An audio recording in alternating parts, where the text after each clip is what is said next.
I also think that Marvel is on this journey now of they're trying a bunch of other stuff, and I'm excited for them to see how all that goes, and it's hard to project. Welcome back, everyone. It's Charlie. James Gunn just did a recent interview and revealed a bunch of Marvel movies and TV shows that Marvel quietly canceled back when he was poached by DC to become their new Kevin Feige, and he started rebooting the DC universe with the Superman movie, all the new stuff over there. I'd heard rumors about a couple of the things that he mentioned that had been canceled, but he confirmed everything. All of them sound like they would have been super cool, so we'll break it all down. Why Marvel canceled them, what they're doing with those characters that would have been in those movies. So if you're brand new to the channel, be sure to subscribe to get everything. This is really just the tip of the iceberg. Marvel's canceled a whole swath of things in the last couple of years. But it is CCXP weekend as of me posting this video. There might be a few big trailers. Whatever they wind up releasing there, of course I will do videos for. The first big canceled movie was a Star-Lord movie called The Legendary Star-Lord for Chris Pratt. It's basically what the Guardians of the Galaxy 3 post-credit scene was meant to set up, with him leaving the Guardians team to Rocket and going back to Earth to visit his grandfather.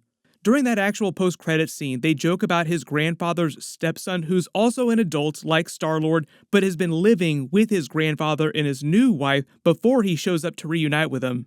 There are a bunch of jokes about how mundane and awkward things are at the home, with him eating the kids' candy breakfast cereal like he's still that same little kid who yawned who yoinked back in the 80s. He just happens to be way, way larger now because he's in his 30s.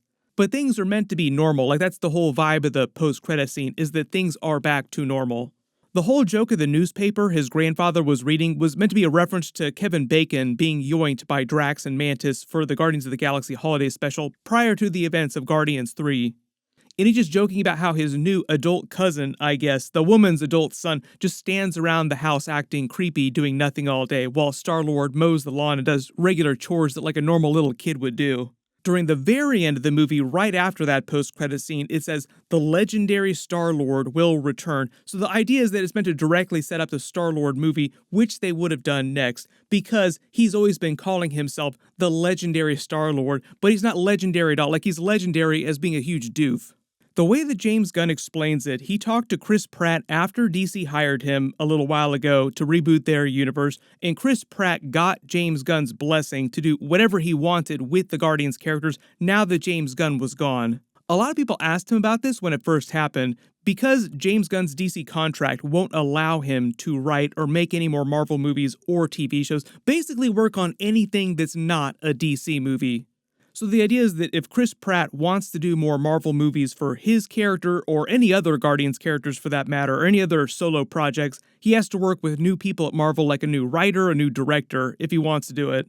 Which it sounds like he does, like he's still trying to get his own projects going at Marvel without James Gunn. And James Gunn was saying that it's totally cool with him for them to do whatever they wanted. This is like the opposite of someone like George R. Martin, who's like very intensely about staying on top of the creative for all the different projects that HBO is doing based on his Game of Thrones, which, apropos, thank you to Game of Thrones Legends for sponsoring this video.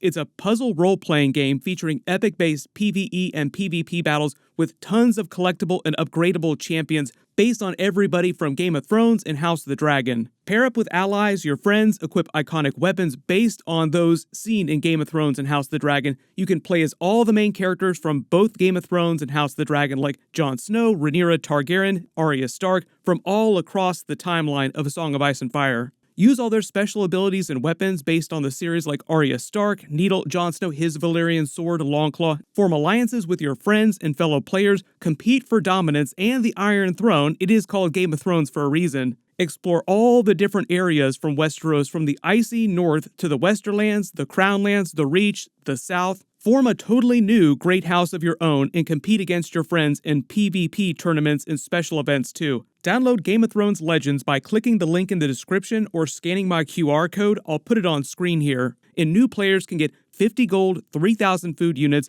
and a daily summon token for free to start your game. So be sure to check it out, and good luck winning the Iron Throne.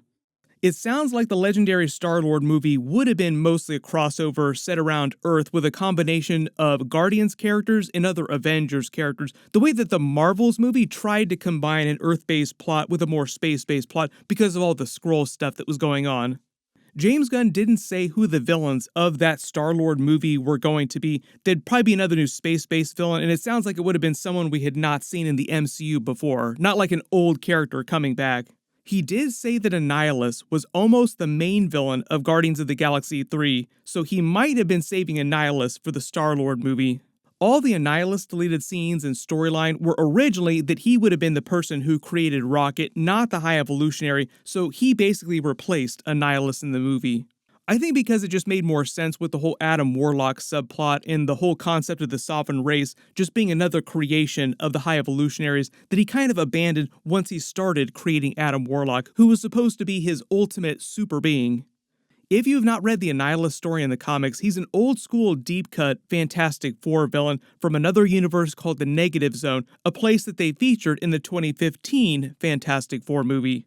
They've used him in a bunch of Fantastic Four animated series in the past, but never in live action. He's basically a bug creature that gains sentience and uses the cosmic control rod to conquer his Negative Zone universe, then leads the Annihilation Wave to try and conquer the main Marvel universe.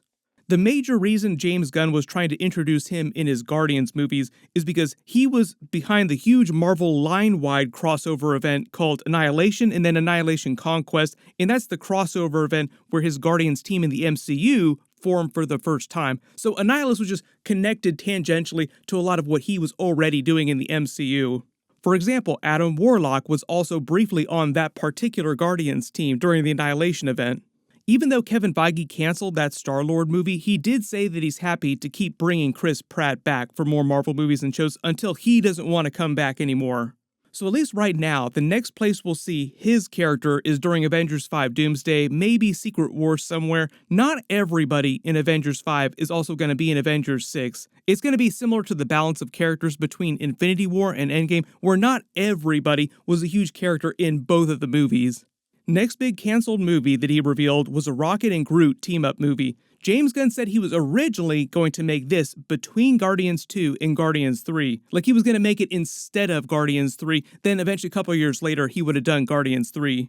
The weird thing is that he said that the people at Marvel, he was mostly talking about Kevin Feige, like the other big producers, convinced him to make Guardians 3 instead of doing Rocket and Groot, probably because the powers that be at Marvel thought that they could earn more money on Guardians 3 than they could on a Rocket and Groot movie. Like, no, we want the money movie first, then you can do your other smaller movie.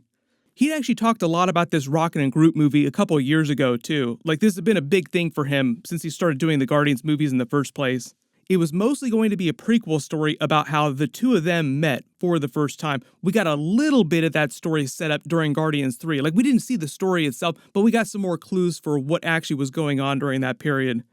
During those Rocket flashbacks with the High Evolutionary showing how he was created, he slowly rebels against him, then steals the ship and escapes his base while he's still very young. He would have eventually found a younger version of the first Groot, remember this is the original version of Groot, on a different world, who had a backstory similar to his original comic book backstory. The reason why Groot was off by himself, not with his race, is because he'd been exiled by his race because he refused to kill a human, and the council that ruled over his people deemed it a treasonous act against all Groot kind. They become bounty hunters for hire together, start earning money until eventually they take the Star-Lord bounty by the events of the first Guardians movie, and that's how they meet the rest of the team, as we saw during that first film. The reason why he was going to do that instead of Guardians 3 right after Guardians 2, he said is because he always was more interested in Rocket to begin with just as a character. Even though all the Guardians movies feel like ensembles, he said he's always viewed Rocket as being the real main protagonist of all the Guardians movies. And the prequel movie was meant to set up Guardians 3, which would have delved even further into Rocket's backstory, but he was pretty clear on the fact that Guardians 3, as he did wind up making it, was meant to mostly be a Rocket movie with the Guardians in it. But it's why there was that huge gap in Rocket's backstory during the movie where like you just see him take off from the High Evolutionary, but you don't really see what happens right after that.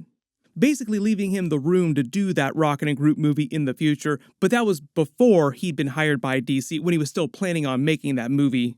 James Gunn also said he was totally fine with Marvel and Kevin Feige exploring that story without him, But the funny thing is, the way his contracts with those original Guardians movies work, because he created those characters, there are some technical aspects to that, like some legalese, that allows him to retain some rights, and they'll have to bring him on as a producer if they do any more movies with those characters.